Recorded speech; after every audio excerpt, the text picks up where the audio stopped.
What up, y'all? Happy Wednesday. Welcome to WWT Live. We're going to be talking about new tag team champs and all the things Lacey Evans has to say coming up next. Hello, guys. This is La Mera Mera Thunder Rosa, and I'm here to tell you that you're watching Women Wrestling Talk.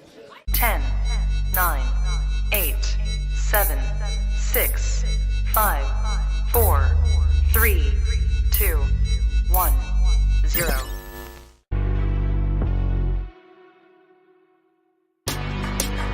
Women's Wrestling Talk, the #1 women's wrestling show on the planet. What's up, y'all? Happy Monday. Happy week before Christmas Eve. I don't know. You all know what I'm trying to say. What's up? TK Trinidad here. Welcome to Women's Wrestling Talk, the #1 women's wrestling show on the planet. I am not alone. He's coming from somebody's basement.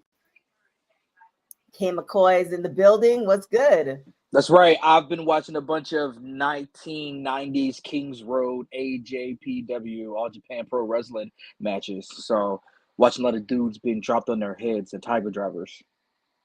Per holiday tradition here. That's a holiday tradition for you? Yeah. I mean, for whom is it not? You know, all holidays, non-denominational. Is that the word, non-denominational? When it's the number on the fraction that's below, you got the numerator and then the non-denominator. Clearly, I've been dropped on my head as well. So there we go. What up, Bobby? Thank you for joining us. Wow. Okay, I'm confused. But I mean, are there any other holiday traditions? I mean, I can't believe Christmas is coming. Christmas is Monday. It's like less than a week away. What up, Cool Gamer and Bosa? What other holiday traditions do you have? So, like for me, I think this is like most immigrant households. I can't speak to anybody else, but your house needs to be clean, like Mr. Clean. Like there's different levels of clean, but like it has to be beyond clean. Like every nook and cranny in the house, like every corner, like this is where you clean your oven, microwave. This is where you clean the dishwasher and the washing machine. Like it's that level of clean before Christmas. And then you also have to have new pajamas for Christmas and New Year. So you need two sets of pajamas. Yes. That's tradition. And then what I added, I started drinking Bailey's. So I do that. I start sipping on that like right after like Thanksgiving. I started buying a couple bottles of Bailey's. And then because I work so much on Christmas Day, if I am in town, like I try not to do anything, which is not going to be happening this year. But I feel like after Christmas, I'll probably like not be bothered. Like the game plan is usually to sit on the couch and watch TV, like watch like regular TV that like regular folks watch, not watch TV for like work. So watch the television that the commoners watch. Indubitably, yes, you might watch a Macy's Christmas parade, like the regular. or some stuff that has no relevance to anything that I do, entertainment stuff like that. Yes, indeed. In the chat as well, but stuff like that. So that's the tradition. Speaking of, I guess the current tradition, said who's in the streets, said, wearing the flannel on a hot California day. It's raining. Is it hot? Is it hot?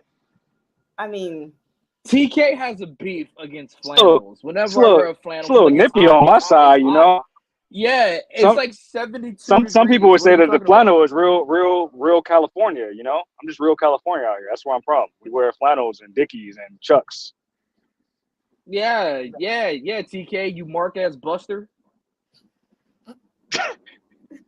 But nevertheless, what we talking about today? I'm here. I thought I was on winter break and I had some time off, but the boss lady said the EST don't get no sick days. Take your ass to work. So hilarious. Here I am. Actually, incorrect.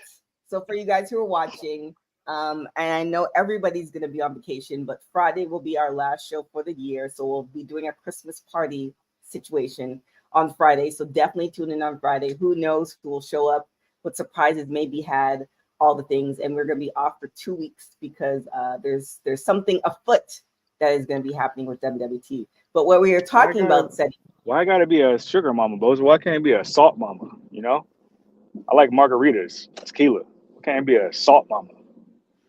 Delicious. I mean, yeah. I mean, sometimes if it tastes salty, got a little twang to it. I understand. Yeah, I don't know, just on this holiday season. Maybe you don't want a sugar mama. You want some salt, some little tart. Get some of that sodium. That sodium. both of y'all. But the question is, before we get into because it doesn't, in LA, it kind of feels like Christmas, but it doesn't feel like Christmas. It depends on what area of LA you drive in. So for instance, the area that I'm in is very immigrant heavy. And I guess we don't celebrate holidays on this block. We don't do Christmas. We don't do Halloween. Nobody does decorate. Like it's just all another day. All them pagan holidays. Yeah, 365 days. The street looks the same. It's an immaculate street, but the street looks the same. So, but if you drive into certain cities, like you see the Christmas trees and lights and stuff like that. So that's when you remember, like, oh yeah, it's Christmas. Yeah. So with that being said, what do you do for your Christmas holidays? You know, aside from visiting your salt mama. Like a tradition? I mean, I guess. And I guess, do you have a salt mama like at the beginning of the fall? Like, you know, like you lock it down and you carry it through, you know, before Valentine's Day. I don't know what your tradition is. So Christmas tradition. That's a sin. Between Thanksgiving and Valentine's Day, we all you gotta cut down. That boy got T-Mobile, which is a sponsor of WWT Live, which we love very much. Or future sponsor. Wait. Did you guys hear what I said?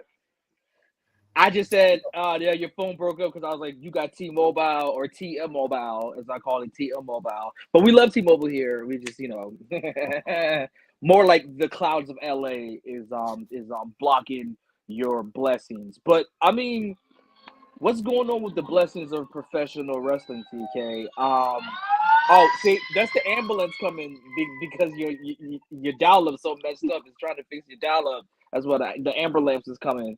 But when you're an ambulance in California, you might think that I live in the hood, but I don't. I live in a very nice neighborhood. So like, don't assume. Okay. Police don't care about none of that. Still Negro.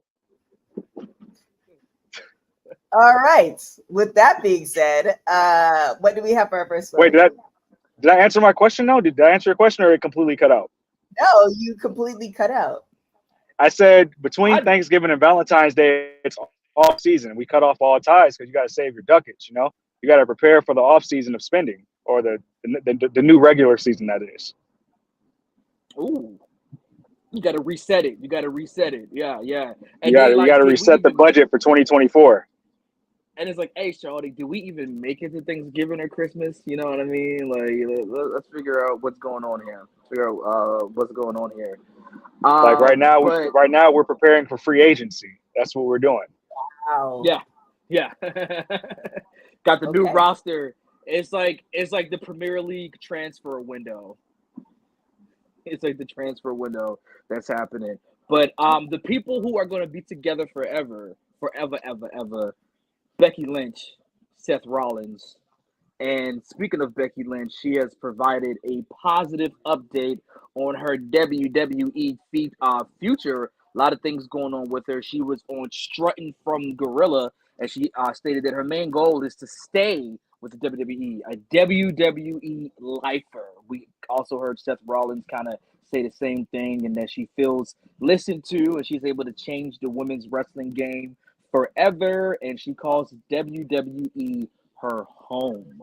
So we've been hearing a lot of wrestlers say that more, that I'm home, this is home. And for someone like Becky Lynch, who, you know, met her husband through WWE, you know what I mean? Like, she met her husband and now they have a beautiful baby girl. Of course, it's going to hit a little different for her. It's one of the reasons why I always thought CM Punk would return to WWE, for he met his wife, AJ Lee, via WWE. So Becky Lynch looks to retire a WWE superstar. I think she got a good maybe 4-5 years left in her before her appearances become more sporadic, and she gets that Legends kind of Trish Stratus appearance where she can come and get the rub off some people, or help with the rub. We've seen that with her and Lyra Valkyria when Valkyria defeated her to become the NXT Women's Champion. So big shouts to Becky Lynch. She is the man in her household, as CM Punk would say. I mean, wouldn't you? I guess I think most people would want this. The average person would want this, meaning that they want to stay with a company that they really like. And I mean, no company is perfect. Like, this is going beyond wrestling.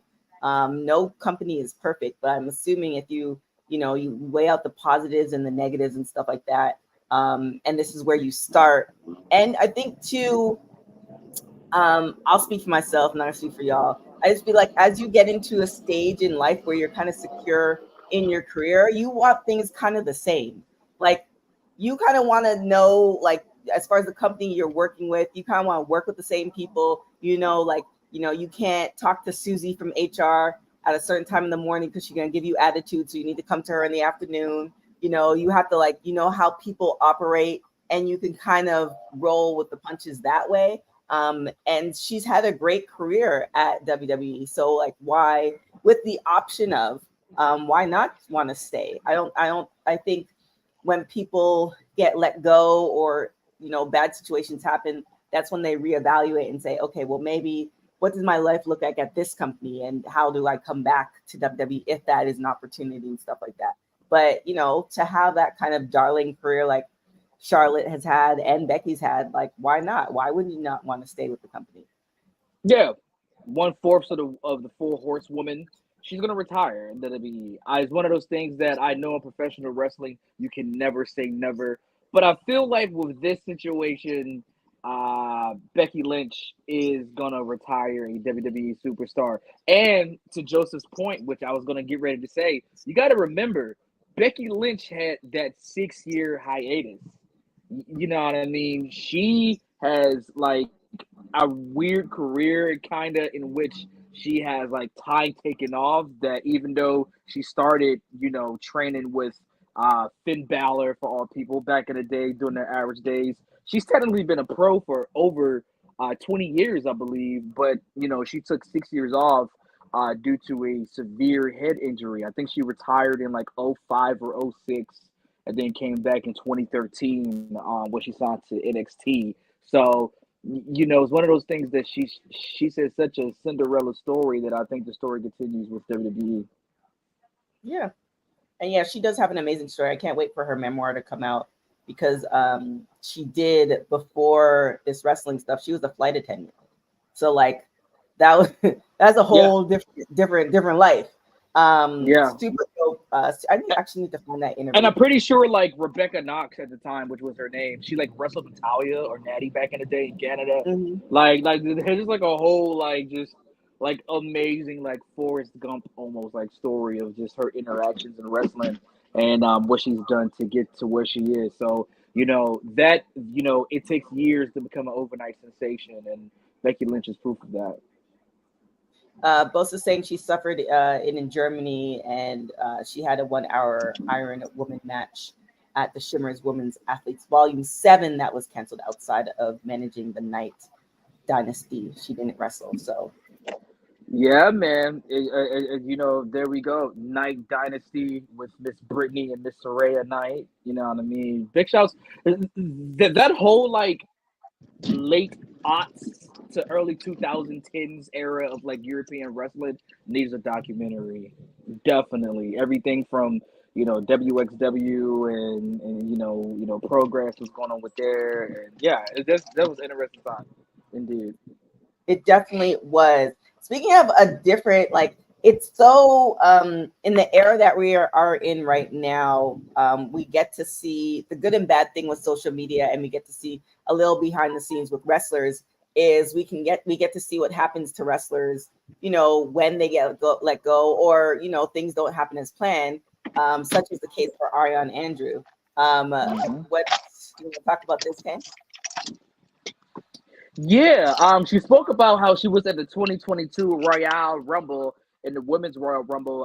A bunch of people was in that one. We saw the Bella twins, Garcia twins, but then Bella twins, Kelly and Cameron, now known as Ariana Andrew, hadn't been there for about 6 years. She speaks about how she sees referee John Cone for all people, which is I guess is a good John to see when your phone's being called and not John Laurinaitis, because that means you're about to get fired. But yeah, she said that John Cone called her and talked to her and say, hey, we work out the details. Do you want to come and show up? So, it was pretty dope that that happened, and we got to see her and Naomi, the Funkadactyls, kind of have their reunion. So that was pretty cool to see. They was gonna do a follow up with that, but those plans fell through. Maybe they might do it in Impact / TNA. Maybe. I mean, I think there'll be something that will be interesting to see because I thoroughly enjoyed the Funkadactyls. I thought Naomi and Cameron were amazing together, and they would have did just fine without Brodus Clay, now Tyrus. But they could have been like a dope tag team together. But of course, they end up going their separate ways with Cameron being released. But we never got a feud with them, a proper feud with them, or them as a tag team run. So who knows? Maybe if Ariane is still interested in wrestling, which she may talk about on interviews here on Women's Wrestling Talk, check the archives. We might see her appear in TNA. Well, yes, definitely check out that interview. I mean, she did. I'm sure in every interview she did. She had Pound Town Wrestling that just came. I think it was in November, and we did get to interview her. She did a lot of different interviews, and she did talk about, the right circumstances, the right timing, stuff like that. That's kind of where it's talking about making that choice based off of what your circumstances are. Because she's really planning for another run for Pound Town Wrestling, which is her promotion. They're planning for another pay-per-view. I think it's in February. And there's a lot of other things that are happening that she can talk about whenever whoever interviews her next.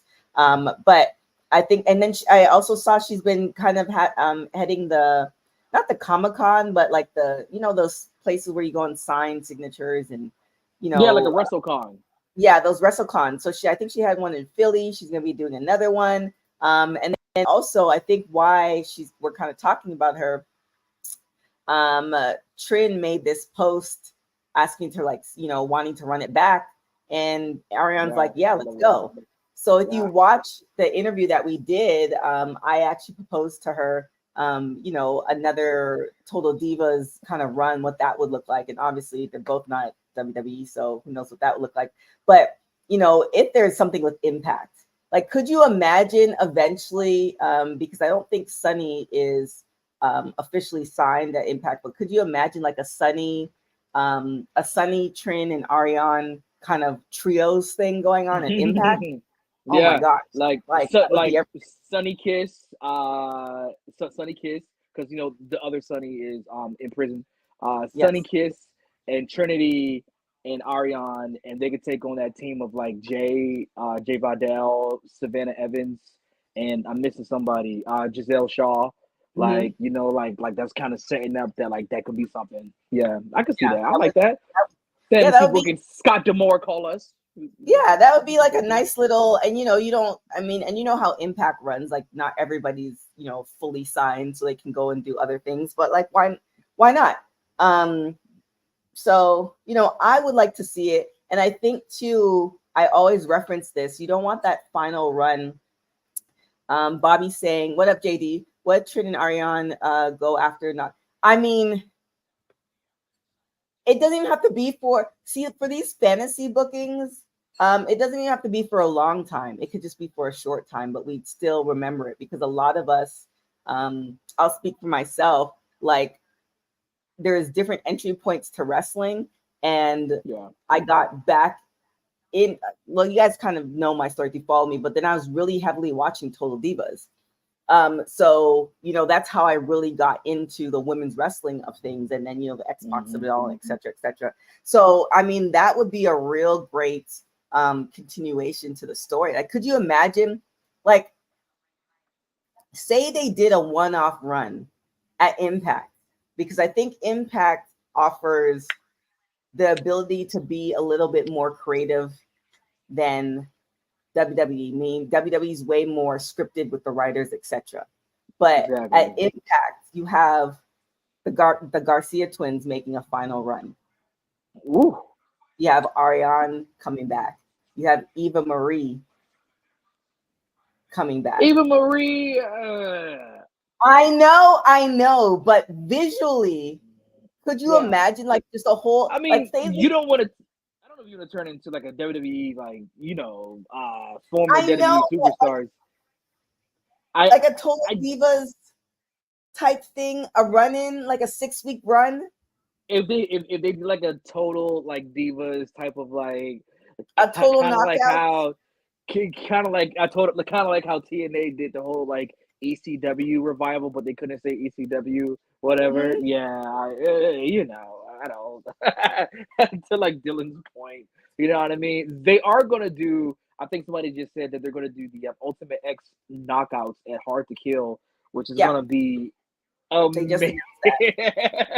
Like, what is Scott D'Amore cooking up in the kitchen for TNA's return and Hard to Kill at the Palms? That's gonna be amazing. But overall, I think Ariane, if she has her dealer's choice of where she wants to go and what she wants to do, I think an unresolved piece, as opposed to just see her do an exhibition match or show up, something unresolved that we'll like to see will be her returning to her partner Naomi, now Trinity.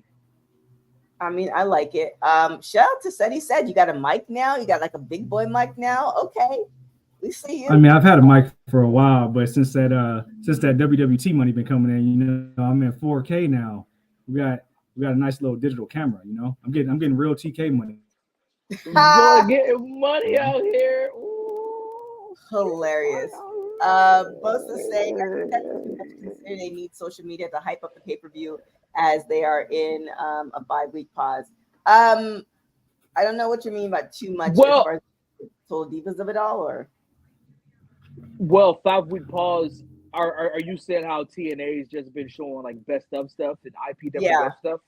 Yeah, for a while. Yeah. Well, the new stuff's not coming until Hard to Kill and the new TNA. But I think it's one of those where they have like the segments that they pre-filmed, and they have commercials, and they have, I almost said adverts, like I'm British, bro. Adverts, bro. But and they have social media, so I think it'll be all right. I'm really excited for TNA as a whole, though. So Joseph says, I mean, hyping the sign is so big. Oh yeah, that. We spoke about this on Monday's show. It was the professor Gerard Bonner was here, said, and myself spoke about the possibilities of when worlds collide. I think it's going to be Mercedes Moné. Gerard thinks it's going to be some type of Forbidden Door crossover with WWE. That was a very sound prediction, the way he tied that. If you didn't see that, go look at that, because that started making a lot more sense to me when you actually start following the trail of money. Correct. With the Endeavor deal and with the Worlds Collide name. For those who don't know, TNA Plus, formerly Impact Plus, is now streaming via Endeavor. mm-hmm. So it's the same technology that obviously WWE is using. And of course, they are owned by Endeavor via the TKO holdings between Endeavor and UFC and WWE and whatnot. So could we see a situation where, does TNA show up at the Rumble again this year, or something happens in February with TNA that involves WWE superstars? It's one of those situations. Eddie's saying, real quick, I need to double back to the first story, because my cell phone service wouldn't let me be great. But Kane made a very poignant point about the Becky stuff. And you know what? Mm-hmm. I feel like we're in that era right now of a Legends deal. Already with her? That is a lot sooner than you think, with this kind of and with NXT talent, everybody else. She's really watering the grass where she's planted right now. I'm not saying that we're going to see her retire just yet, but I think with Becky, I think we're going to see a very lightened schedule, where maybe there's like 6 months of not being on programming, and then kind of just few and far between. Not quite special attraction, but far less than what we've been seeing as far as her being a part of major storylines. And I think you can see the tea leaves on that, where she's trying to really captivate the different nuances of the division across the board before she kind of takes that time off. And you can really see that she's trying to highlight as many people as she can. And she's ridden one of the only superstars, 4 horsewomen wise, maybe Bailey, that actually has had the ability to do that and also the clout to do that. So I think once WrestleMania ends, she's probably going to take some time off, and then you'll be like few and far between then. I mean, isn't that what Charlotte has been doing? She comes, she makes a run, she dominates, then she leaves for a little bit. No? Keyword elevate. All the time. Does she elevate any like opposing talent? I think a lot of people would. Well, I'm not talking about the elevate part. I'm more talking about the scheduling part. Well, I think she had that banger with Rhea, obviously at Mania, and then vanished, went on vacay, and then came back, and unfortunately, she's now suffered her injury. But I think in terms to Seth's point of comparing what Charlotte does compared to what Becky does in terms of, man, even in you think about like Tiffany Stratton and the banger she had with Tiffany Stratton, which kind of came out of nowhere and was like, man, okay, this was dope. And now her feud with Lyra Valkyria and everything that she did with Tegan Knox and everything she did with Xia Li. And that's a big one right there, because I don't think Charlotte's banging the table to wrestle Xia Li. To like wrestle those, and now you see her. We're finally going to close that chapter between her and Nia Jax now, which is very exciting. So I can't wait to see that goes down on day 1 at Raw. There's a leaf blower in the chat. If the leaf blower will be more than happy to shut off in the chat, we'd appreciate that. Is that you? Do you hear that? Leaf blower? Is this like MJF's The Devil in a I mean, but is it you or is it me or is it Seth? Turn my mic off. Mm-hmm. Do you hear that? It sounds like a buzzing, or like someone's getting like chopped up in the background.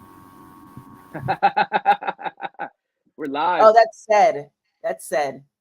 Because I just muted his mic. Oh, okay. Said is that like a magic back massager wand that your salt mama left or something, or no? Okay. Just a second.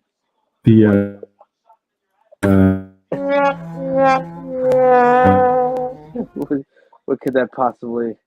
What could that vibrating noise be? Oh, wow. I thought this was Women's Wrestling Talk Live, not WWT After Dark.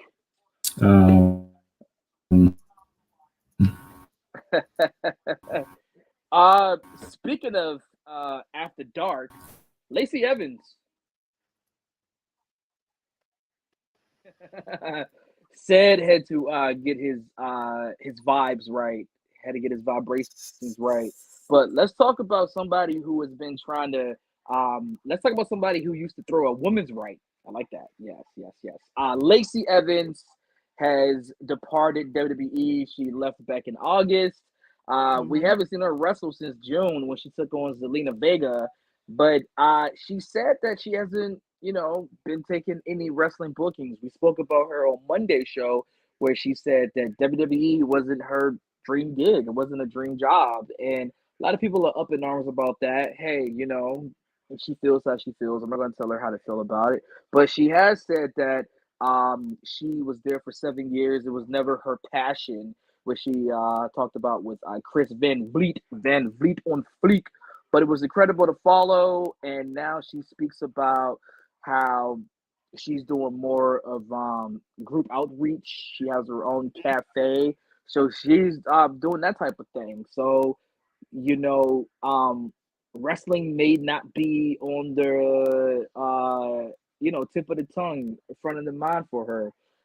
Of course, Lacey Evans, I thought after leaving WWE, she would be in NWA. But if you check the link in the bio, yeah, I thought she would be NWA. But according to the link in her bio, she's more TNA. So, wow. Yeah. Oh boy. Oh. She tried. I think Moving she on.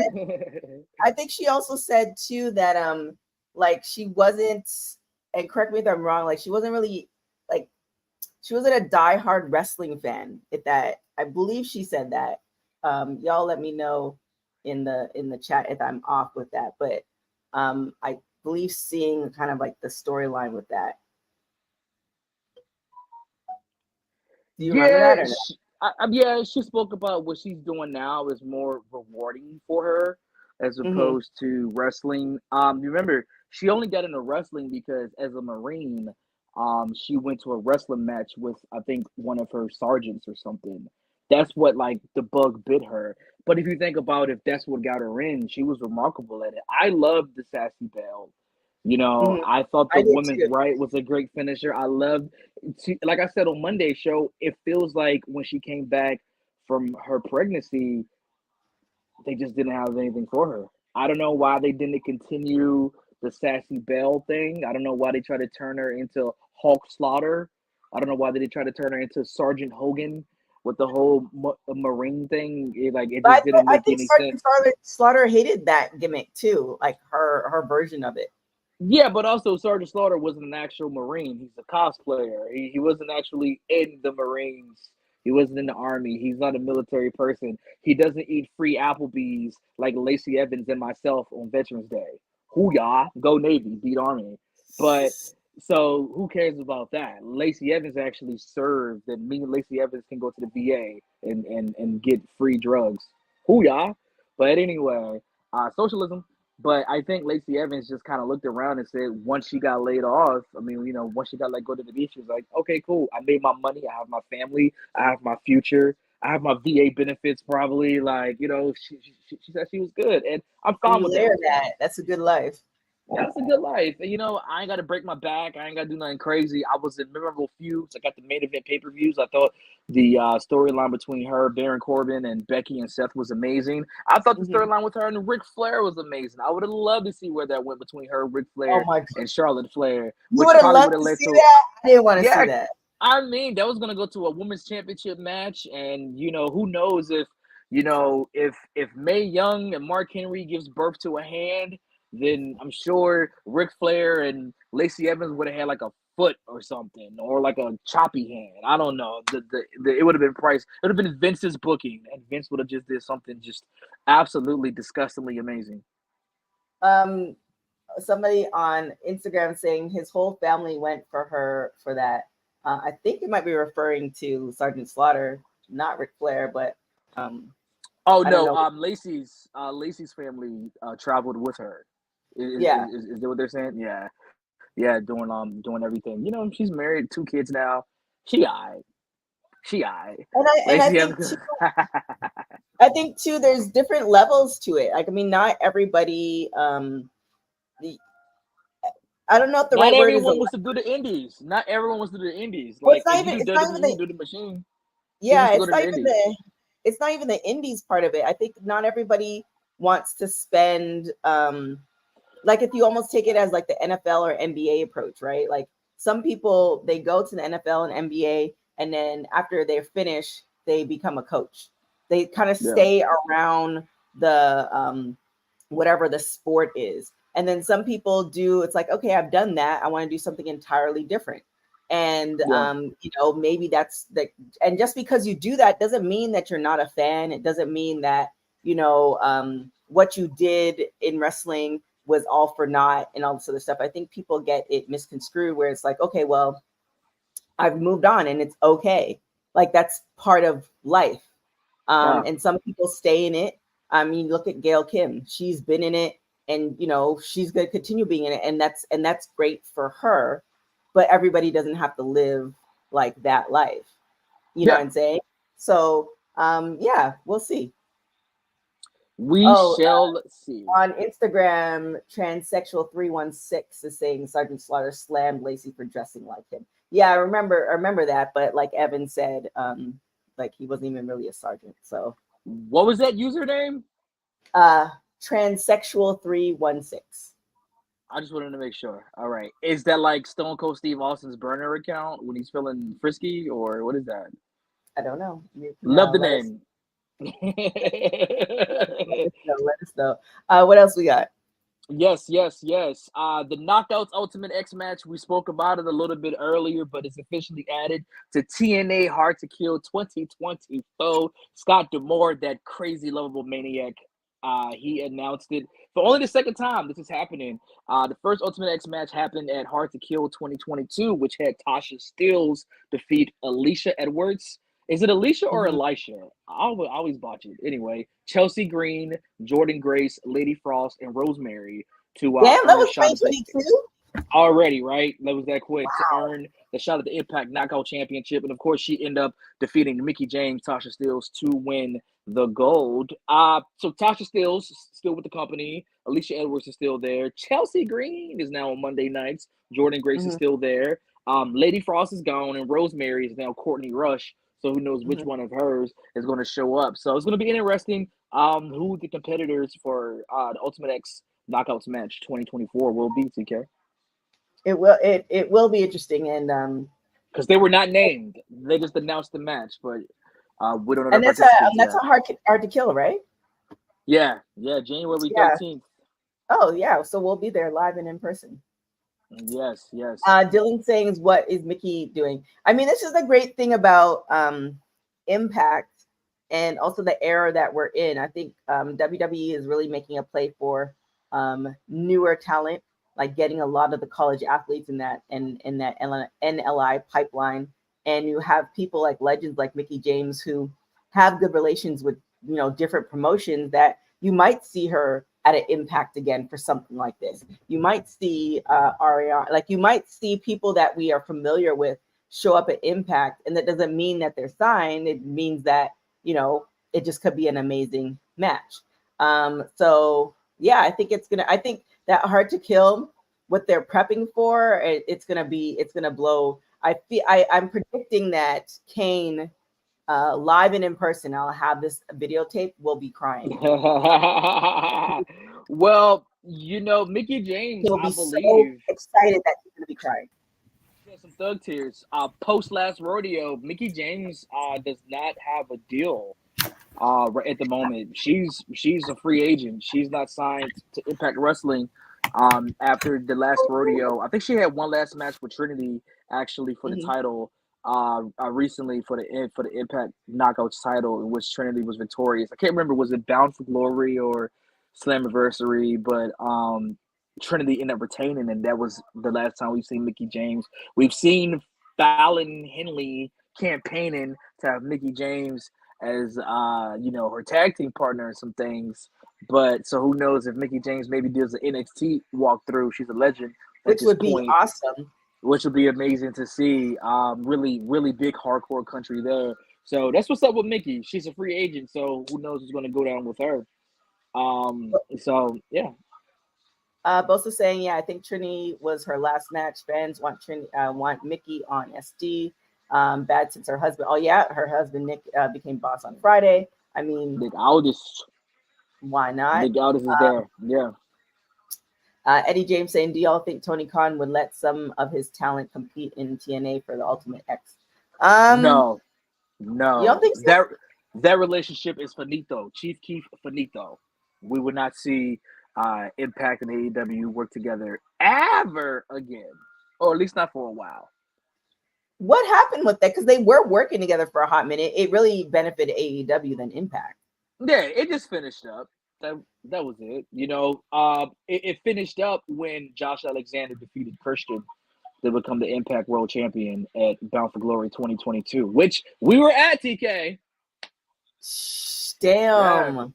Yeah. Wow. It seems like a lifetime ago. Yeah, and then Moose cashed in to call your shot and beat up Josh Alexander in front of Jade Chung and their baby boy to become Impact World Champion.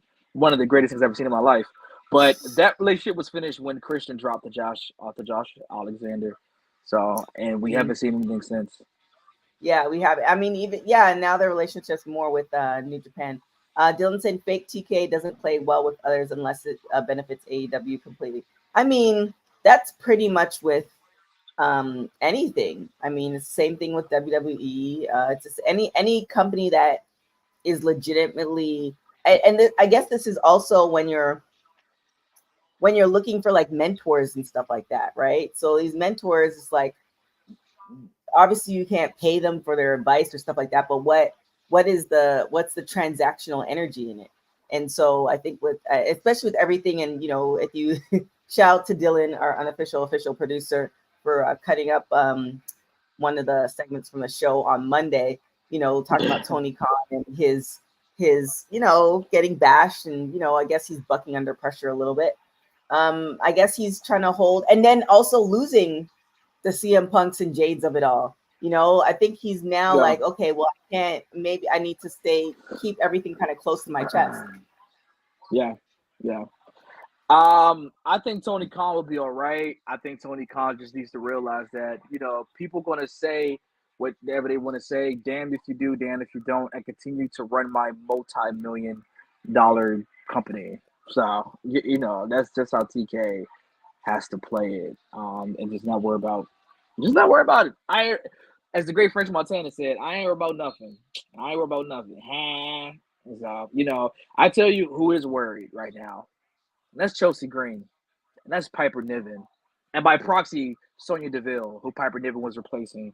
Because they woke up Tuesday morning without their WWE Women's Tag Team titles, in which was, I think, probably top 5, top 10 shocker of the year, maybe, to see Kaden Carter and Katana Chance basically come out of nowhere. The former NXT Women's Tag Team Champions are now, I believe, the first to ever become main roster WWE Women's Tag Team Champions.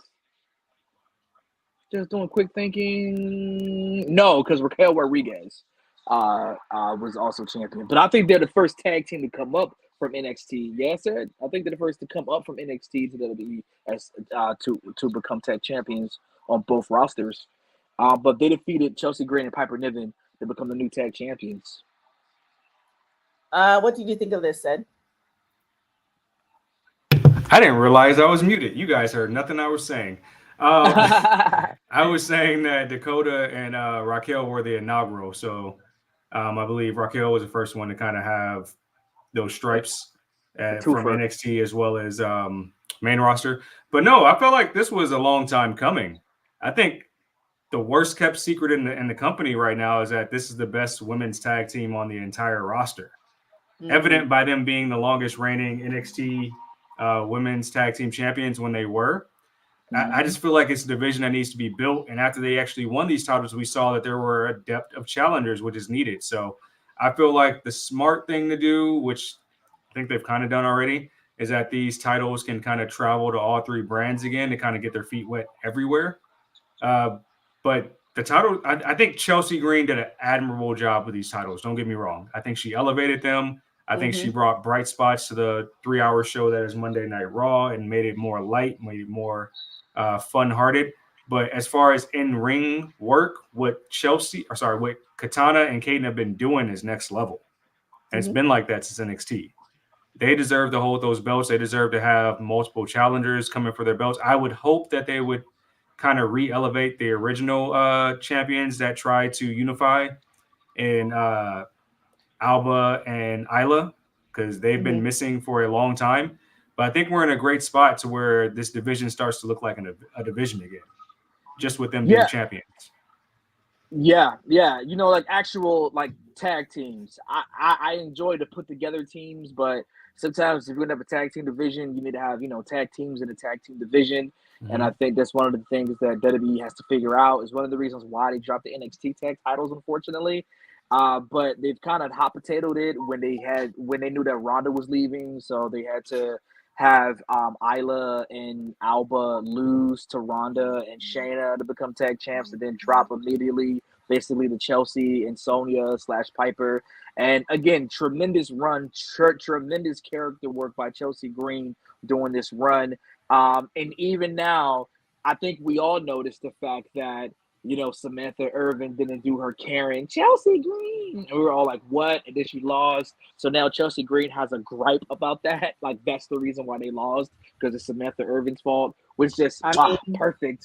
Goes that with character it can still remain without the titles. And I think that's what a lot of people will realize, that character has staying power regardless. But there's a bunch of people in the back, like the whole Natty and Tegan thing, Indy and Candice, Alba and Isla. There's a number of tag teams back there that make sense, except for Zoe and Shayna. Not feeling that at all. They got to cut that out. Yeah. Zoe and Shayna, I don't know what's. It's like Ronda and Shayna, but they ordered Zoe at the last minute. They were like, "You wanna? I know it's gonna be a triple, but you gonna make it a double? What you just wanna hang it out? We're hanging out. Yeah, do something with Zoe Stark. That's not that. But Indy and Candice are perfect. They are the perfect ones. And notice Indy and Candice were the first two to congratulate them and kind of be all happy. But you can tell there was some smug like hate on the side, and I'm like, that's perfect. They will have some bangers. Those four women will absolutely get busy. So and they got to do something with the way. I don't know what the way is doing. Is the ways happening? Where's Indy's husband Dexter Lumis? I don't know what he's doing. Is he shopping for Christmas presents? Then you the got way Jack needs Wild Austin, and people don't want to hear that. Austin the way became elevated because of Austin and his like dunce gimmick. So if they want to flip that switch, they're desperately trying to get Austin Theory over. That might actually help. Yeah, do that. Just reset it. Act like the whole, A-Town Down thing never happened, and just put it back together and carry on and move on with that. Speaking of moving on, one last. Hold up 1 second.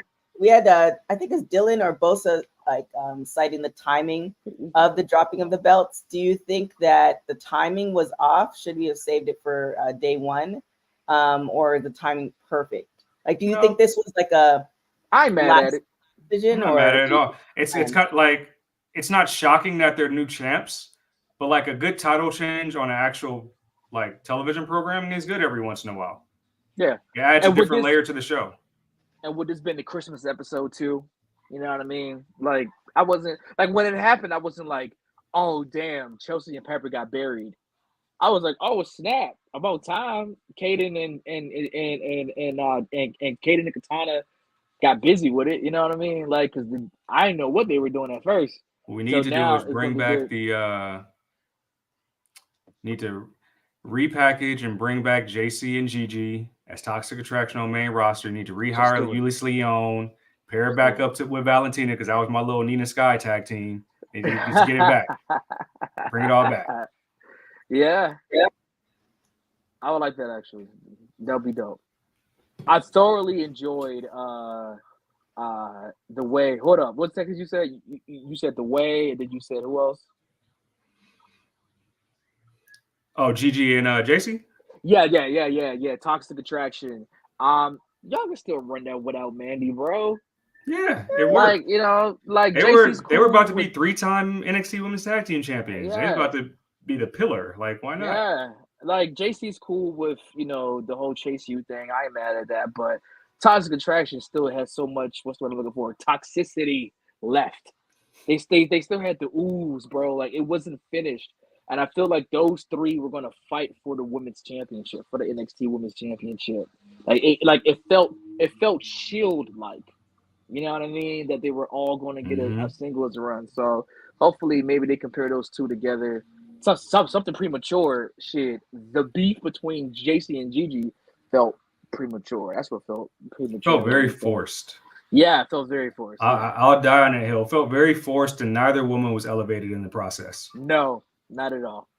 Not at all. Because you see where they at now. JC's teaming with Thea, and Gigi just kind of like, hey there, Carmen Petrovic. I'm sorry about your locker, as you saw on this past NXT. That was pretty much it. Like, Gigi Dolan was just there with the rose, just chilling, and just like, oh man. And now that I think about it, I like with this comment by Razar. Is that like a play on the Teenage Mutant Ninja Turtles? I don't know, but either way, we can heat back up these Kabuki Warriors real quick. Yeah. So actually, I lied. That was my first thought when I saw Kaden and Katana win. I was like, oh, all right, yeah, Kabuki Warriors will take this. That's actually what I was thinking. And then give Damage Control like all the gold, like they kind of have like an all gold thing with tag champions and women's champion, and they figure out what's going on with Bailey and with Io and all of that. Well, once I think Dakota Kai is going to kind of be like the Switzerland when they kick Bailey out. So basically like the Joshi, like the jumping Joshis are going to have all the gold on SmackDown, which will be awesome. It's Io as women's champ and Kabuki Warriors as tag champs. They got to run back Dakota and Raquel at some point because that just worked. Yeah. That was really just worked. And I think that would help out Raquel a lot, who's been on main roster for a while now, but hasn't had that same edge since she was NXT champion. I figured that she was going to be with Rhea, like getting busy with Rhea, but it's just nah, man. Like, because I want to see them two women fight. Two, like, legit 6 foot, well, Rhea's not 6 foot. That's more Nia and Raquel, but two powerhouse women, like, very, very big, meaty women smacking meat. You know what I mean? Like, that's they always put on great matches together. They absolutely beat the hell out of each other every time they wrestle. Yeah, like, that's what we want to see. You know what I mean? So hopefully we figure out what's going on with that. Speaking of figuring out what's going on, JD says Asuka and Kairi should get the titles. It makes no sense to re-sign the insanely talented Kairi and just have her as a background henchman. Henchman is tough. You see Kairi out here serving the looks. I mean, man, she's serving the looks every week. She ain't just no henchman. I mean, Big Evil. I mean, I hate that she took the pin against Bianca in that triple threat that they had, or that 4-way, whatever happened on SmackDown 2 weeks ago. But that elbow is just so damn vicious. Did you see the pop-up insane elbow in War Games? Henchmen don't do dope shit. Henchmen don't do dope shit. You're right about that. I mean, man, I think it's just the pirate elbow is just so beautiful, man. It's just amazing. So yeah, I agree with that. How about Dakota Kai winning? I would say Kairi is more the Kelly Rowland than she is the Michelle. Yeah, she was there from the jump, the original. If you want to put it that way. On IG, transsexual 316 saying big meaty women smacking meats. I guess they agree. Was that wait? I don't. Okay, so I'm not logged in on this computer. This is my NFL computer, so I can't be doing all that. But is that an actual username? That's what I said too. We are on all we are streaming on all platforms, y'all. So it's on Instagram. Get your on Instagram. Said that is the real username. Yes. Transsexual let's shield me from those type of things on this this NFL computer. You know. Yeah. That is no worries. Transsexual 316 is Stone Cold Steve Austin's burner, so it's okay. I just feel like it's Stone Cold's like after hours burner or something. Maybe. Allegedly. What? What? Dylan, hold on. Dylan, let it fly. Let what fly? He said, I want to say something very controversial. Kelly Rowland greater than Beyonce. Oh. Not as controversial here. No, I've always been a Kelly Rowland guy. You know what I mean? Like, I need to get like a shirt made that says like Kelly Rowland guy. I've always loved me some Calandria Rowland. I have that chocolate. Oh, wow. Transsexual 316 says yes. I'm transsexual, and it is a Stone Cold reference. So you are correct. Hey, I got you. I'm here. And as far as the Kelly Rowland Beyonce thing, I mean, why can't? And this kind of goes back to, and I know the professor cut a really great promo about this. You know, why do we have to compare everything? Like, why can't Kelly be Kelly and Beyonce be Beyonce, and we enjoy them both equally on what other level they're at? Or if you prefer one or the other, then you just prefer one or the other. Like, why do we have to continue comparing all these things and be team this and team that, when, like, if you are not a Beyonce fan but you rock with Kelly, then support Kelly. Like, you don't have to crucify people if they're a Beyonce fan, or crucify them if they're a Nicki fan, or crucify them if they're a Cardi fan, or crucify them if they're a Blueface fan, or crucify them if they're a Soldier Boy. Like, yo, just let them. Soldier Boy. I'm just saying. I'm just letting them know that Kyrie ain't no damn Michelle. I'm just pick whatever one she is. That's all I'm saying. But the Michelle is eliminated from the conversation. Look, they say comparison is the thief of joy, but it's the giver of arguments. So it makes a good argument. I'm a Kelly Rowland mark. I love that. Then they delayed the other shoe dropping with Bailey because of Charlotte's injury. Absolutely. It looked like Bailey was going to get jumped like last week or at the Rumble, but they did that awesome promo. By the way, I also love that now more of the wrestlers are speaking in their native language. Yeah. Okay, Dylan, I see you. Enjoy some of that Aussie chocolate. Yeah, boy. So you said the native language thing. One of my favorite things that I hope they pay off in 2024 is this more natural Shinsuke Nakamura. That story time Nakamura on Monday was bars. That boy, I don't care about the dusty disc and all that. He's spitting heat, man. With the graphics and the children's book in the background, like where was this? Where was this during the Royal Rumble win? Where was this when he was, like punching dudes in the nuts? Exactly. I would take that Shinsuke over nut puncher Shinsuke. You know what I mean? Like when he was like Shinsuke nut Amora, Nako nut head, whatever. Shinsuke needed this like 4 or 5 years ago. Now AJ Styles want to be on HGH. Like, what are we doing? allegedly, put the graphic up. Allegedly. More like Ajax Styles. That man is huge. What's up, all these 45-plus-year-old wrestlers coming back incredibly humongous, by the way? Side note about that. What's up with that? Speaking of coming back, Mercedes Moné could have already be finished. This time last year, I was on this very show screaming to the heavens that Sasha Banks, or whatever her new name was going to be, would end up at Wrestle Kingdom. Yeah, actually. And I was like kind of sort of right. When you heard New Japan announce the partnership with Stardom, it was one thing. When you heard New Japan announce that they will have a women's championship, I said, oh, buddy, we know who that's for. Now, unfortunately, due to some injuries, Sasha Banks, Mercedes Moné couldn't have as much of a run she has. But in the time that she left WWE, there's been a lot of changes. A lot of people who were responsible in her jetting up out of there are no longer there, are no longer in charge. The person who was responsible for her success and getting her pop, thank you, Dylan. Go ahead, screenshot that. Is now running everything, and that being Triple H. So it was revealed per Sean Ross Sapp, our favorite reporter, Fightful.com. It was revealed today on The Hump that word within the industry was that Mercedes Moné's asking price was above what we heard Charlotte got on her new WWE deal. Now, for those who don't know, apparently Charlotte Flair has signed like the biggest women's contract in the history of WWE today. So she can like swim in her money like Scrooge McDuck to rehab. Because, when you rehab your knee, you need water therapy. So she could swim in the money.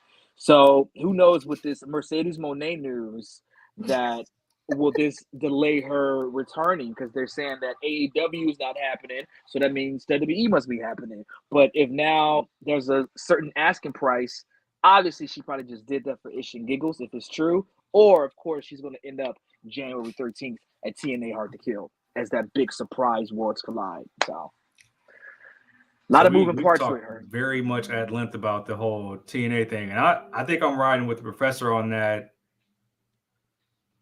theory. But also, if there's some type of Endeavor funding going into TNA's Hard to Kill, and you can just double down. Like I'm not gonna rule out or say that she's gonna be at the Rumble, because I'll be there. And that'd be dope. And the first time you hear Michael Cole say it's boss time again, that's gonna be like the first time we see the moonwalk. Like that's how it's gonna hit. So like, but the fact this is what I love about this story, because I put this in the chat earlier, is that she's able to call her own shot now. Kind of like when Cody left, she went and did her own thing, got the notoriety, showed like, hey, I am a draw. Now, if you want me back, yesterday's price is not today's price. Oh, you giving Charlotte that much money? Nah, I won't You like the Price is Right? We're going $1 over you. I want $1 more. Like if it's petty, I love it. And it's like, hey, I deserve more than that because I can do it on every level. Yeah. So, and on top of that, right now, unfortunate enough, she holds the card of saying, I'll be available for the next year and some change. So you can kind of hold those cards in your hand as well when you come to the bargaining table. Mercedes Moné has shown that she is a draw outside of WWE, something we've never seen with Charlotte. You know what I mean? So she's gone and kind of got those Pearso Joshi dreams out the way. So who knows if she's like, all right, this injury, I'm going to heal up and just be back on American television where they could find me on a network and not 4 a.m. on the internet. I mean, I feel like the New Japan Pro deal, and obviously she got injured and that wasn't the game plan, but it almost feels like it needs to be run back because there was probably a whole storyline and a run that she never got to do. So that's one Julia. Thing. Julia was the run, you know what I mean? So she's in Stardom right now. And New Japan, obviously. We never got to cook with Mariah May, who's now in AEW. So there's a lot of things that has got missed out, and sometimes it's just one of those things that sometimes bad timing is bad timing, and it's time to, come home, if you will, you know what I mean? And if not that, then, be with a girl in TNA, where at least if she's doing TNA, she can still do New Japan. True. Timing might be very divine right now with Charlotte's injury. I want people to keep that in mind. That I'm not saying that Endeavor might be desperate, but they want to put some stuff together really fast. We've seen that they're willing to spend the money. So it might be just one of those things that things come together for the better. And I'm going to be very clear, and TK knows this because we were both at Resurgence. Sasha had the nerds coming out to Long Beach. I want you to be very clear. It was the Long Beach, Cal State Long Beach Stadium. It's not safe out there. Sasha had the nerds pulling up to Long Beach in masses. It's not. It's a draw. She's a draw. It's not safe. I mean, Long Beach in certain parts. I think with anywhere, like in certain parts of anywhere, you don't want to be. But Long Beach State College, or was it State University? The pyramid is safe. It's fine over there. You can go a couple blocks down. It's not safe out there, but the nerds was out. It was out there. Is it like the Carpenters, like the group the Carpenters? Don't they have like a center for them on Long Beach's campus? Like Karen Carpenter and her. It's like the Coliseum. Have you ever been to the Coliseum at USC? It's better now. But if you remember, like you can go walk 5 minutes down the road, you'd be like, what is this? When I first moved to LA, I was flabbergasted at the location of the Los Angeles Coliseum. I was like, it's where? I was like, this is in Boys in the Hood. Ricky! Ice Cube Long Beach is here. Anyway. Sorry, special little nobodies. Yeah, not Long Beach is I'm from Long Beach too, by the way, so I can comment. Yeah, it's on the other side. I definitely it was honestly it was only for Mercedes that I drove down there, else I would let said by himself in the streets. So because TK don't drive 15 minutes out from nowhere, so she was excited to see her girl Sasha. I just remember what I told you. Yes, you were right. This is true on all accounts. Don't care who you are. What do we have? Bobby says, I'm still interested to see Mariah May's first. Oh, it's Toni Storm. They're going to do like the deranged single white female obsessed semi Trish Stratus, semi Mickey James thing. And it's going to be amazing because Mariah May is going to beat her ass, dude. I think the way with Toni Storm is going to end, Toni Storm is going to be like at a seaside mansion on a cliff. And it's gonna be like or on the balcony, and she's gonna be like pushed off the balcony by like a mysterious person who will be like Mariah May. That's what I would love to see. And do you think that's when she's gonna take a break and like go on vacation? Yeah, like I think that'll be like the kind of like amazing kind of like Hollywood noir old school thing where like the who done it mystery and it's Mariah Man or something like that. I don't know. It cannot be. But Um, some, anyway. something to look for it or look out for. It just aired. What did they say? Wednesday. It aired on Tuesday. So check out our interview with Charity King. Charity The King? Yes, she was on Fight TV. So you can check out that interview. She's also been debuted on NWA, up and coming. I want to say up and coming, Yes. because she's training for a minute, but really great wrestler. You should check out her stuff as a tag team and as a singles competitor.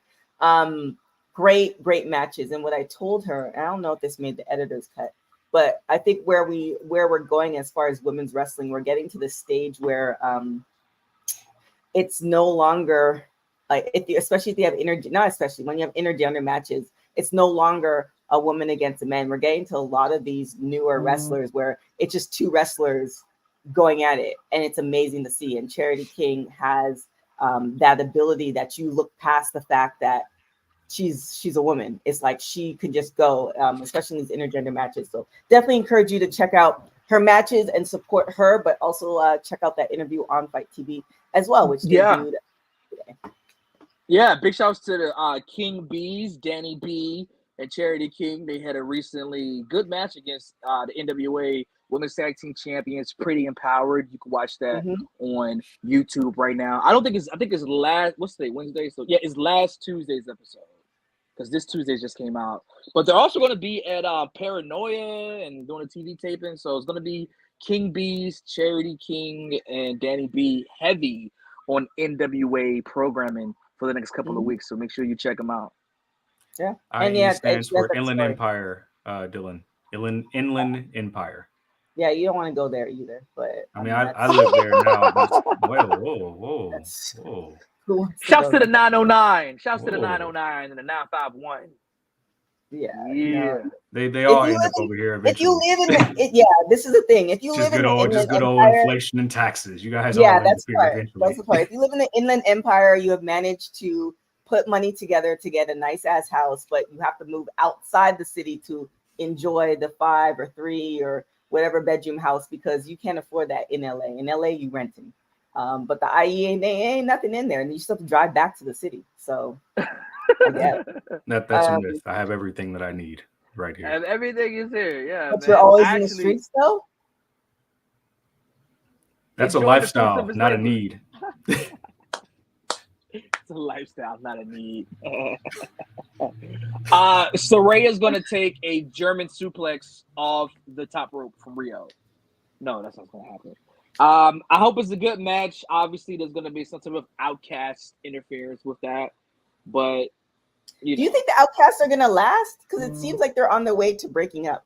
Like, well, it's just her and I almost called her Ruby Riot. Ruby, it is Ruby Riot.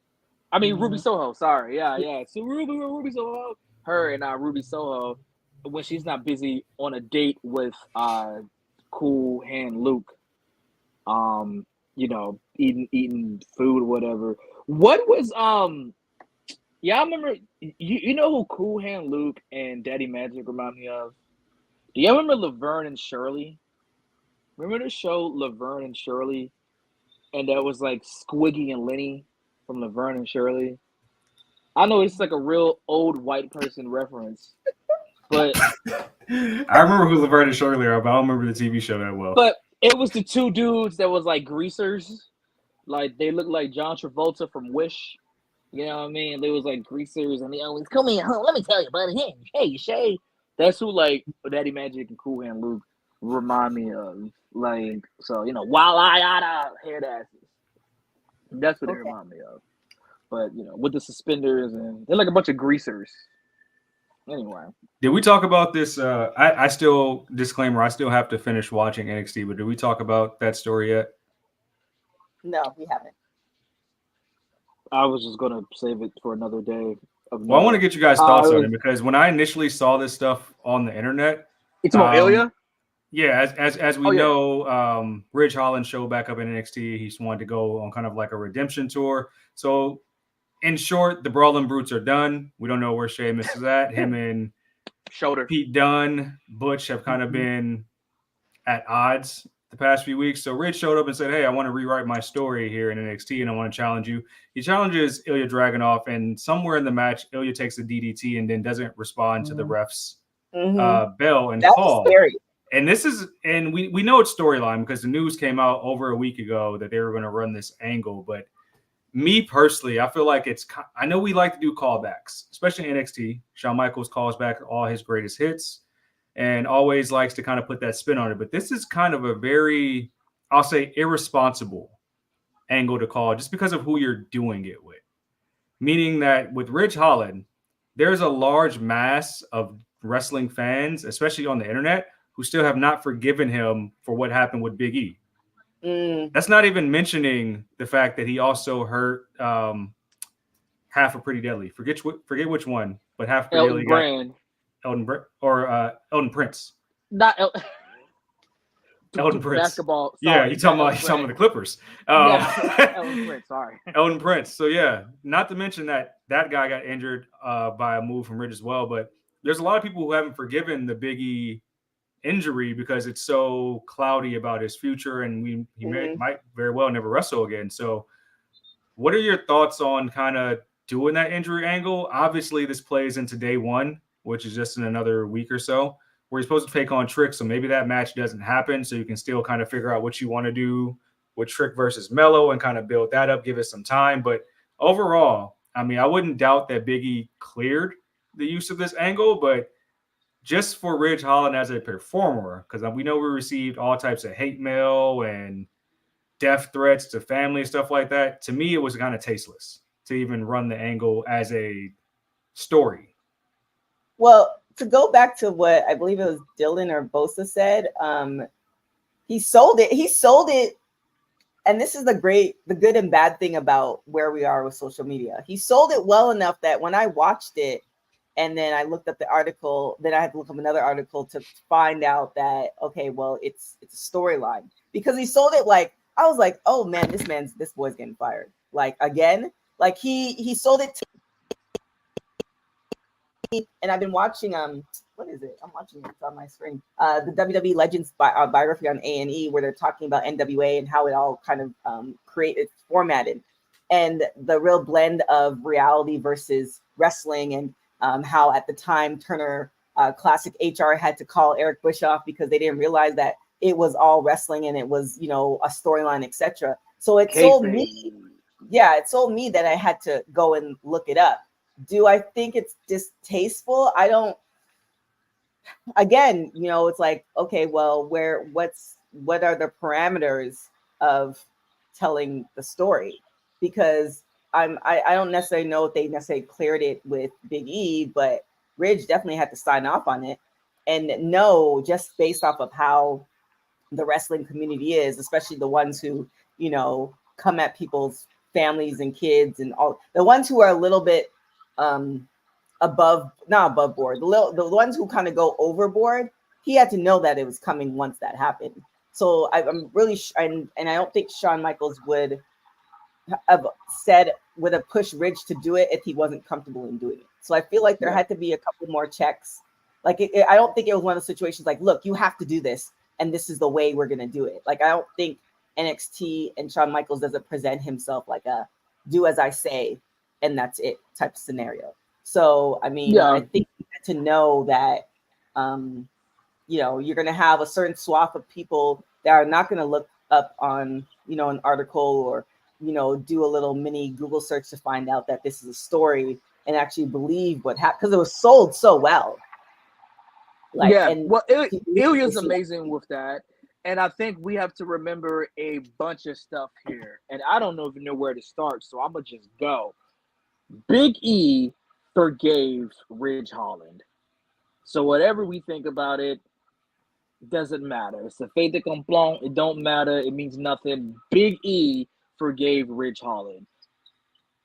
Xavier Woods jumped on the internet to also defend Ridge Hall and say, hey, this is professional wrestling. It's a very dangerous sport. Hell, you could take a simple bump in wrestling and tear your entire body to smithereens. That's just what professional wrestling is. If Ridge Holland was deemed unsafe, he would have been fired.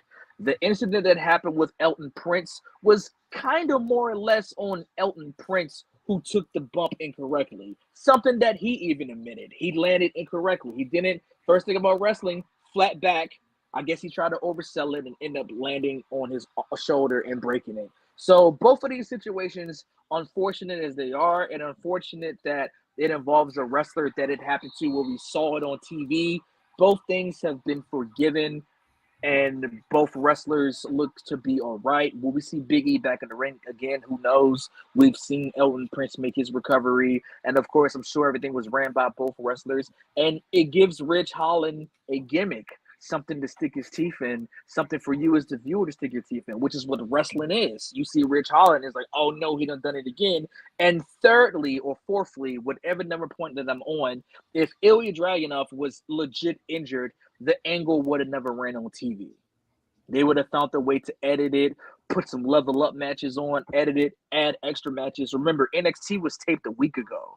So if the fan footage came out and if Ilya was legit injured, it would not have aired at all. They would not have showed that injury. So I think with us seeing it on TV last night, the moment I saw Ilya on TV, I said, okay, we're going to be all right.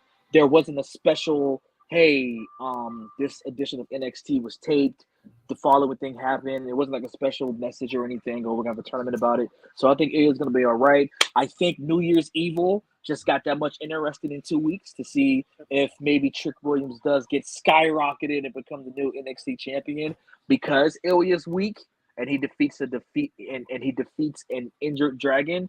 So, and now what does Ridge Holland lays at NXT? Obviously, he and Butch are done. We saw about 2 weeks ago on SmackDown. Remember, Butch was in the background. I can't remember, was it the CM Punk backstage vignette or something? But we saw Butch on his phone looking confused and disgusted. Remember, the week prior to that, Ridge Holland had walked out on Butch. So obviously those guys are done or until Sheamus comes back from his shoulder injury. So we're going to see what goes down with everything. But the writing, the storylines within WWE has been amazing. Everything is so convoluted. Everything is so complex. And, you know, it's going to be even more amazing when the devil takes his mask off AEW and is Vince McMahon.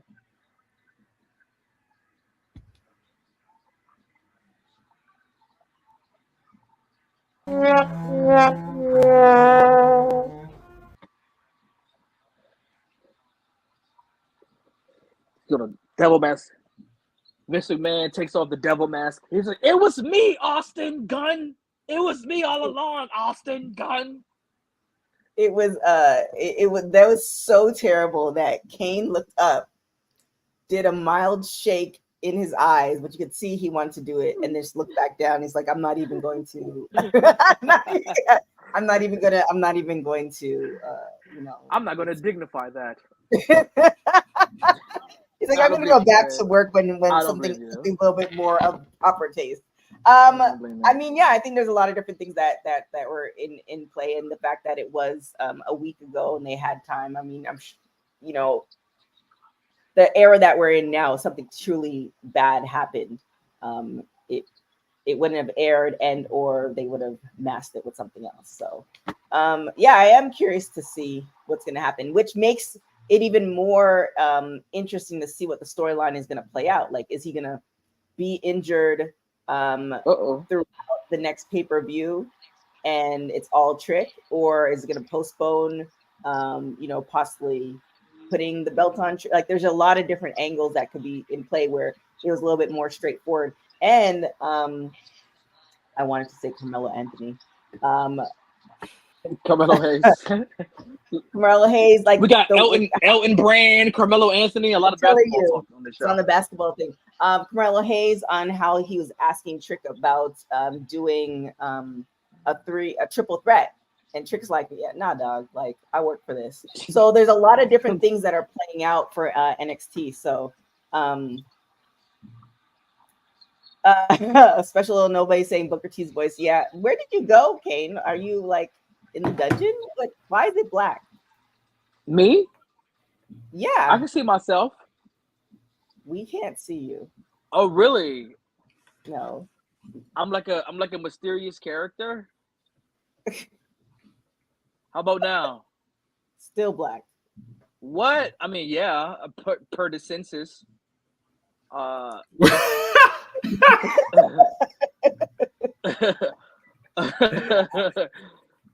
Refresh. Wow. Wow. Welcome to the world of Kane.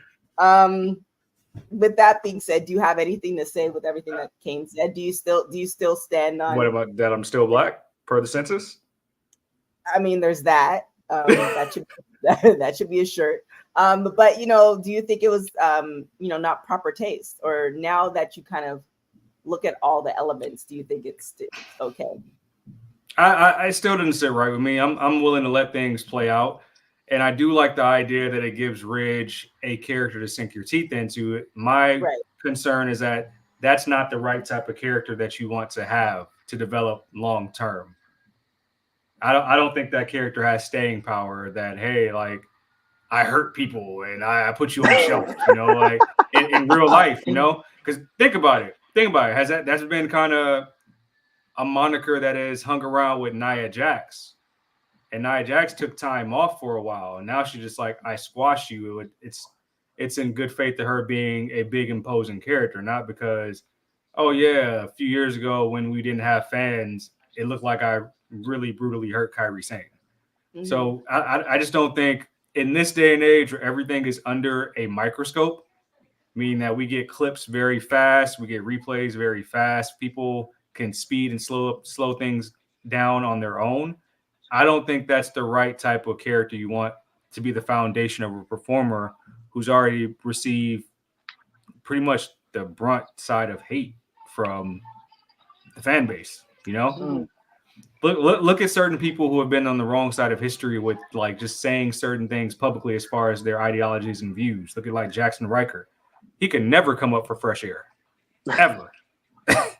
Like it was up every time he was on screen.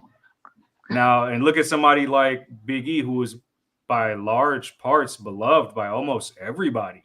Mm-hmm.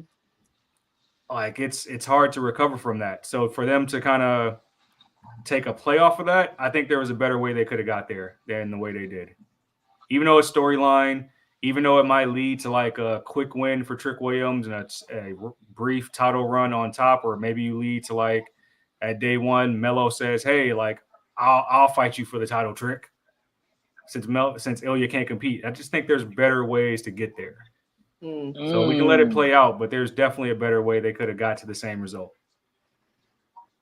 Well, we'll see. I didn't even think about that angle. We're gonna see how it plays out. Yeah, I like that. We have one more story. What do you all want to talk about? We got one more. Yeah, it's in the chat. I thought we were wrapping it up, B. Hold on, let me take my study. My thing froze. Sorry. Pause. Still black. Let me see. Oh, I listened to that. Yeah.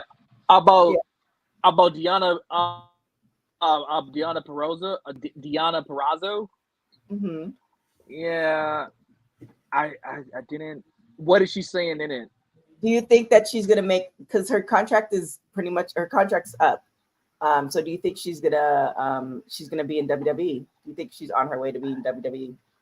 You said you listened to it in the car, Said. What did you think? I listened to like the first 30 seconds to a minute, and she's pretty much talking about how she's been at a high level where she was at, told very high-end stories in the ring for a long time, and sometimes it's time to tell those stories in a different place or tell different stories elsewhere. So I think she's kind of leading into the idea that she's going to be in a new home. Where that is, we don't know 100%. I think a lot of people allude to WWE because it's the biggest game in town. It may not be the best, or you might be a fan of a different platform, but it is by far the biggest game in town. So if you can think of New York, if you can make it there, you can make it anywhere. So I think Right. she's trying to bet on herself in a sense to where she wants to be able to tell stories on the highest stage. So I think with that quote and excerpt I heard, there's probably negotiations in place, and she's probably seeing how she fits into the landscape right there and how she can help pretty much bet on herself to be in the biggest company and tell those same stories and be a high-end character as well in WWE. I think it's one of two things. One, when you're in negotiations and she hasn't signed a contract at either of the places, right? So say Impact is saying we want you back, and we want to give you this price, right? And she now goes and does an interview, and she's like, "Well, there's other places I can go," almost kind of signifying the Impact, like, yeah, I don't mind staying, but my yesterday's price isn't today's price. Like I give all these storylines, et cetera, et cetera. And then there's also the WWE play. And she can want to travel overseas. We also can't overlook her great friendship with Chelsea as well, and how them together would be amazing. If they can let that marinate. And given where we are now with storylines, especially with the women's division and how they're coming up, it's not as dry as it used to be. They're kind of allowing a little bit more for people to, like I said, and I can't say it's 100%, but if I was a betting person, I would say it's 100% just based off of Chelsea's creativity throughout the years, no matter what promotion she's at. The version we're seeing of Chelsea at WWE is definitely something that she's pitched. Again, don't quote me like it's yes, but based off of following her career and knowing who she is, I'm willing to bet. It's a little bit of the hot mess that she was in TNA. I mean, Impact exactly. was doing the hot mess, but it's more of like the Karen and not as messy physically wise because she used to have good makeup and whatnot. But it's more of that. I think with Deonna Purrazzo, she's been so good in Impact that you almost forget about her NXT run. Yep. Talk about somebody who has reestablished herself and reestablished her brand. However, I don't see it. I don't see where she would come in, what she will do. Will she be a surprise entrance at the Rumble? And if she is a surprise entrance at the Rumble, what type of reaction would she get? I think she's done like really, really dope stuff. But the last time we remember her, she was on NXT, and they said that, according to her own words, they felt that she wasn't ready for television.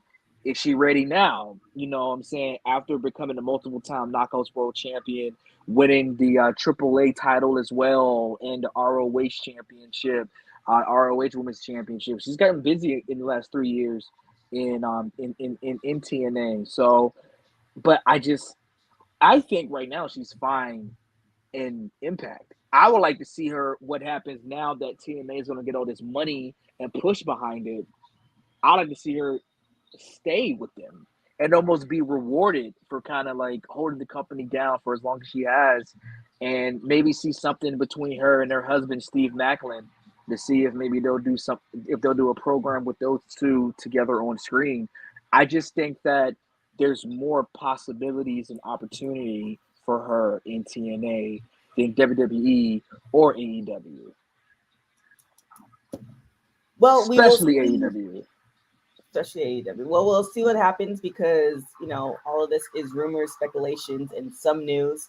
But with that being said, it has mysteriously gone dark in Los Angeles in all of 3 minutes. So it is time for us to skedaddle.